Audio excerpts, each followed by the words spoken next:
Next हम पढ़ेंगे कि बेसिकली मैं तुम्हें पहले सबसे पहले क्या पढ़ाऊंगी, फर्स्ट ऑर्डर के बारे में, उसके बाद हम जाएंगे सेकंड ऑर्डर के बारे में। ठीक है। अब फर्स्ट ऑर्डर में जैसे कि मैंने बताया था तुम्हें कि फर्स्ट ऑर्डर में हमारे पास दो चीज़ें होती हैं, या तो आरएल सर्किट होगा या फिर आरसी सर्किट होगा, राइट। तो उसके लिए हमें पहले इंडक्टर का बिहेवियर और कैपेसिटर का बिहेवियर जानना पड़ेगा। इंडक्टर का क्या काम होता है, इंडक्टर करंट के चेंज को अपोज करता है, it opposes change in current. ठीक है। जैसे कि मैं एक एग्जांपल देती हूँ, तुम सो रहे हो, ठीक है, तुम स्लीपिंग मोड में हो, तो तुम्हारा मन क्या करेगा, तुम सोते ही रहो। अगले 1 सेकंड बाद तुम एकदम से खेलने तो नहीं चले जाओगे ना, राइट।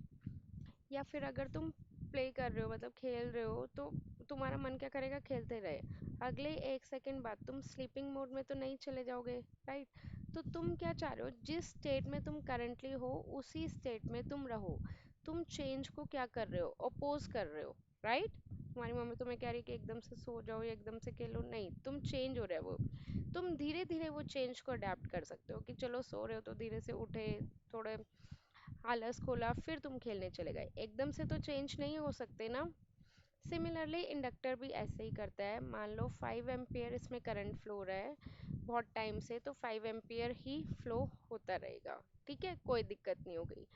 अब मैंने तुम्हें एक चीज़ बोली कि बहुत टाइम से, तो अगर बहुत टाइम से एक सेम करंट इंडक्टर में फ्लो हो रहा है तो वो किसकी तरफ एक्ट करेगा, एक शॉर्ट सर्किट की तरह। शॉर्ट सर्किट मतलब एक प्लेन वायर की तरह।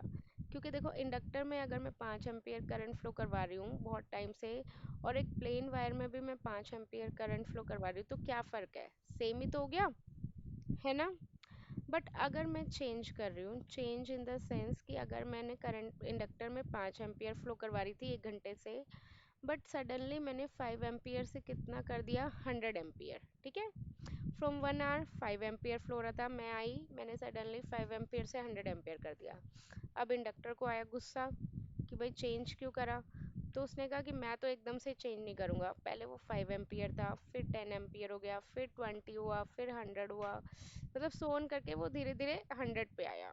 तो इनपुट में तो हमने एकदम से चेंज कर दिया, बट आउटपुट में सडन चेंज नहीं होता, आउटपुट में थोड़ा टाइम लगता है वो चेंज होने में। ठीक है। तो इससे हमें क्या पता लगा कि इंडक्टर का बिहेवियर किस तरह से रहता है, इंडक्टर का बिहेवियर रहता है शॉर्ट सर्किट की तरह। बट एक कंडीशन है, क्या कंडीशन है, कि अगर बहुत टाइम से सेम करंट फ्लो होगा तभी वो शॉर्ट सर्किट की तरह बिहेव करेगा। अब बहुत टाइम से अगर सेम करंट फ्लो हो रहा है तो उसे हम टेक्निकल लैंग्वेज में क्या बोलते हैं, अभी मैंने लास्ट लेक्चर में बताया था, स्टेडी स्टेट कंडीशन, राइट। और यहाँ पे मैंने चेंजेस कर दिए थे करंट को, तो ये कौन सी कंडीशन थी, ट्रांजिएंट कंडीशन। तो इससे मुझे क्या पता लग रहा है कि अगर मेरे पास ट्रांजिएंट कंडीशन है तो इंडक्टर इंडक्टर की तरह ही बिहेव करेगा, बट अगर मेरे पास स्टेडी स्टेट कंडीशन है तो उस केस में इंडक्टर प्लेन वायर की तरह बिहेव करेगा। तो ये चीज़ तुम्हें न्यूमेरिकल में यूज़ करनी है कि अगर हमारे पास ट्रांजिएंट कंडीशन है तो उस टाइम पे इंडक्टर इंडक्टर की तरह ही बिहेव करेगा, बट अगर मेरे पास स्टेडी स्टेट कंडीशन है तो उस केस में inductor will behave as a short circuit, और we can say it will behave as a plain wire. Got it. ये था इंडक्टर का बिहेवियर। इंडक्टर की तुम्हें पता है यूनिट क्या होती है, हेनरी। अगर तुम्हें ये मिली हेनरी में दिया हुआ है तो तुम्हें इसे स्टैंडर्ड यूनिट में कन्वर्ट करना है, that is 1 × 10⁻³ Henry. Got it. अब इसी तरह हम कैपेसिटर का बिहेवियर पढ़ेंगे। कैपेसिटर के लिए मैं तुम्हें एक एग्जांपल बताती हूँ कि जैसे तुम्हारी मम्मी ने तुम्हें खाना दिया, ठीक है, तब तुम्हारी जितनी कैपेसिटी है तुम उतना ही खाना खाओगे ना। तुम्हारी कैपेसिटी है मतलब तुम्हारा सपोज तुमने 4 रोटी खा ली, 4 चपाती खा ली, तो 4 रोटी खाने के बाद तुमने क्या कहोगे कि बस मम्मी अब मेरा पेट भर गया, मैं और नहीं खा सकता। तो जितनी तुम्हारी कैपेसिटी उतना खाओगे, थोड़ा सा एक्स्ट्रा खा लोगे, इससे ज़्यादा तो नहीं खा सकते। तो सेम कैपेसिटर का सीन है। कैपेसिटर को हम जितना चार्ज करते हैं वो चार्ज हो जाता है, कोई दिक्कत नहीं है। यहाँ पे पॉजिटिव चार्ज प्लेट डेवलप हो जाती है, यहाँ पे नेगेटिव। जितना हम उसे खाना देंगे वो खा लेगा, बट जब उसका पेट भर जाएगा वो क्या कहेगा कि नहीं और मैं नहीं खा सकता। तुम कितना भी खा लो, मतलब एक लिमिट के बाद नहीं खा सकते ना, इसी तरह वो भी कहेगा नहीं मैं नहीं खा सकता। तो अगर तुम उसे फिर भी दिए जा रहे हो दिए जा रहे हो दिए जा रहे हो, तो वो क्या किसकी तरह बिहेव करेगा, एक ओपन सर्किट की तरह, क्योंकि फिर वो चार्ज नहीं लेगा, है ना, वो नहीं खा सकता खाना। एक लिमिट तक खाएगा, उसका पेट भर गया, उसके बाद वो मना कर देगा कि चाहे करंट आए या ना आए उसे कोई फर्क नहीं पड़ता। वो किसकी तरह बिहेव करेगा, ओपन सर्किट की तरह। तो हम क्या पढ़ा है, अगर कैपेसिटर में बहुत टाइम से करंट जा रहा है, ठीक है, अगर कैपेसिटर में बहुत टाइम से करंट जा रहा है तो वो कौन सी कंडीशन हो गई, मतलब स्टेडी स्टेट वाली कंडीशन हो गई। तो उस केस में कैपेसिटर किसकी तरह बिहेव करता है, ओपन सर्किट की तरह बिहेव करता है। तो यहाँ पे भी ये चीज़ तुम लिख सकते हो कि अगर कैपेसिटर है और उसमें अगर स्टेडी स्टेट कंडीशन है कि बहुत टाइम से सेम करंट जा रहा है, चेंज नहीं करा मैंने करंट को, बहुत टाइम से सेम करंट जा रहा है, तो वो किसकी तरह बिहेव करेगा, ओपन सर्किट की तरह बिहेव करेगा। कैपेसिटर को क्या काम होता है, चार्ज को स्टोर करना। कैपेसिटर की यूनिट क्या होती है, फेरेड, ठीक है। और ये जनरली तुम्हें किस में मिलेगा, माइक्रोफेरेड में। माइक्रोफेरेड को कन्वर्ट करोगे तो इंटू 10⁻⁻⁶ फेरेड हो जाएगा। अब दूसरी चीज़ कि कैपेसिटर में क्या होता है कि अगर तुम दो चीज़ें होती हैं, उसने खाना खाया तो वो क्या हो रहा है, खाना खा रहा है तो उसको हम क्या बोलेंगे, चार्जिंग, ठीक है। क्या बोलेंगे, चार्जिंग। तुम खाना खा रहे हो कि तुम अपनी एनर्जी ले रहे हो कुछ काम करने के लिए, तो तुम क्या रहे हो, चार्ज, ठीक है। अब पूरा खाना खाने के बाद अगर इसके साथ रेजिस्टर बैठा हुआ होगा तो ये अपनी एनर्जी किसको दे देगा, रेजिस्टर को। इस लगेगा कि रेजिस्टर बैठा हुआ है, चल मैं थोड़ा सा खाना इसे भी दे देता हूँ। अगर वो फुली चार्ज होगा तो मतलब उसका पेट पूरा भरा होगा, तो फुली चार्ज होगा तो वो अपने एनर्जी किसको दे देगा, रेजिस्टर को। उस केस में वो क्या हो जाएगा, डिस्चार्ज। जैसे तुम खेल खाना खा के खेलने जाते हो तो तुम अपनी एनर्जी दे देते हो, तो तुम क्या हो गए, डिस्चार्ज, ठीक है। तो अब जो तुम्हें न्यूमेरिकल पर्पज से जो चीज़ याद करनी है वो यही है कि इंडक्टर तुम्हारा ट्रांजिएंट कंडीशन में इंडक्टर की तरह ही बिहेव करता है, स्टेडी स्टेट कंडीशन में वो शॉर्ट सर्किट की तरह बिहेव करता है। बट कैपेसिटर तुम्हारा स्टेडी स्टेट कंडीशन में ओपन सर्किट की तरह बिहेव करता है, और ट्रांजिएंट वाली कंडीशन में कैपेसिटर कैपेसिटर की तरह ही बिहेव करता है, ठीक है। ये चीज़ क्लियर है। अब जब भी ये लोग इंडक्टर, मतलब तुम्हारे पास आरएल सर्किट होगा, ठीक है, तो तुम्हें हमेशा क्या निकालनी होगी, करंट।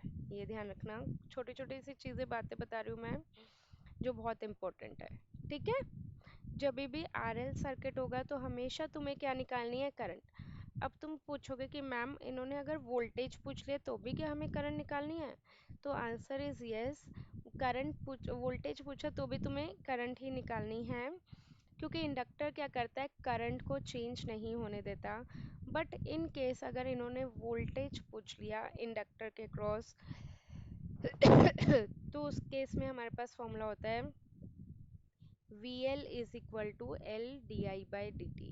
VL क्या है, that is the voltage across inductor, where L is the inductor और di/dt is the change in current with respect to time.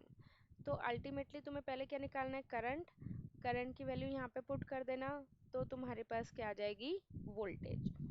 तो पेपर में क्वेश्चन बनाते हुए टीचर्स क्या करते हैं, जान के इंडक्टर के केस में क्या दे देते हैं, वोल्टेज, ताकि बच्चा सीधा वोल्टेज में घुस जाए और वोल्टेज के चक्रों में पड़ जाए, ठीक है। तो तुम्हें ये चीज़ याद रखना है कि इंडक्टर के केस में हमेशा क्या निकालना होता है, करंट। इसी तरह वाइस वर्सा, अगर तुम्हारे पास आरसी सर्किट होगा तो कैपेसिटर के केस में हमेशा तुम्हें क्या निकालना होगा, वोल्टेज। बट अगर ये करंट पूछेंगे भी तो आई का फॉर्मूला क्या होता है, आई सी, मतलब कैपेसिटर के cross current, that is equivalent to C dV/dt। बस ये दो फॉर्मूले तुम्हें याद रखने हैं, ठीक है। अब जैसे कि मैंने बताया, voltage across inductor is LdI/dt and current across capacitor is CdV/dt। अगर मैं यहाँ से करंट अक्रॉस इंडक्टर निकालना चाहूँ, मतलब I की वैल्यू निकालना चाहूँ, तो क्या हो जाएगी, L को उधर भेज दे तो ये कितना हो जाएगा, 1/L और VL, राइट। अब मुझे डिफ्रेंशिएशन हटाना है तो मुझे क्या करना पड़ेगा, इंटीग्रेशन करना पड़ेगा। तो इस केस में क्या फॉर्मूला हो जाएगा, वी एल डी टी। अब इसी तरह अगर मुझे वोल्टेज अक्रॉस कैपेसिटर निकालनी है तो मतलब V निकालना है, C को उधर भेज दें तो 1/c इंटीग्रेशन आई सी, इसका भी हमें क्या करना पड़ेगा, डिफ्रेंशिएट करना पड़ेगा, सॉरी इंटीग्रेट करना पड़ेगा।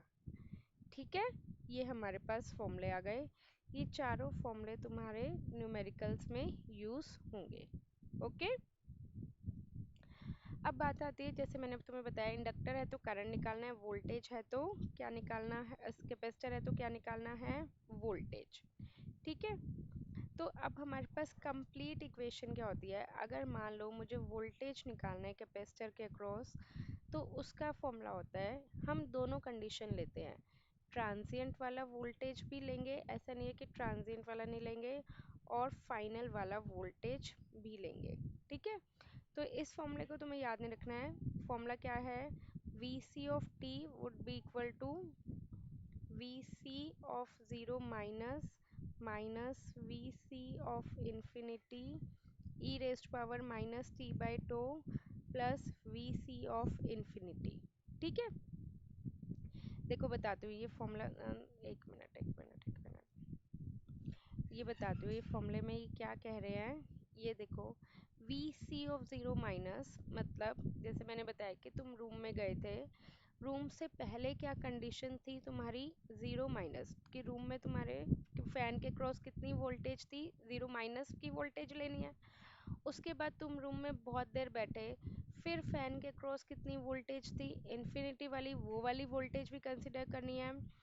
फिर से वी सी इन्फिनिटी फाइनल वाली वोल्टेज कंसिडर करनी है, और इसमें टाइम भी कंसिडर करना है और टो भी कंसिडर करना है, where tau is the time constant. अब ये दोनों केसेस में वेरी करता है, आर एल और आर सी के केस में, अगेन इसमें फॉर्मूले ज़्यादा है।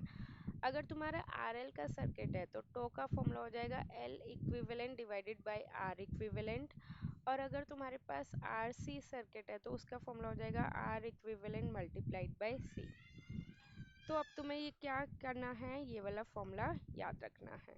ठीक है, अब इसी तरह हम इंडक्टर के अक्रॉस का करंट भी लिख सकते हैं, I L of T is equal to I L of zero minus minus I L of infinity E raised power minus T by tau plus I L of infinity. Okay, तो मैं ये दोनों formulas यहाँ पे लिख रही हूँ so that तुम्हारे सारे फॉर्मूलेज एक ही पेज पे हो जाए।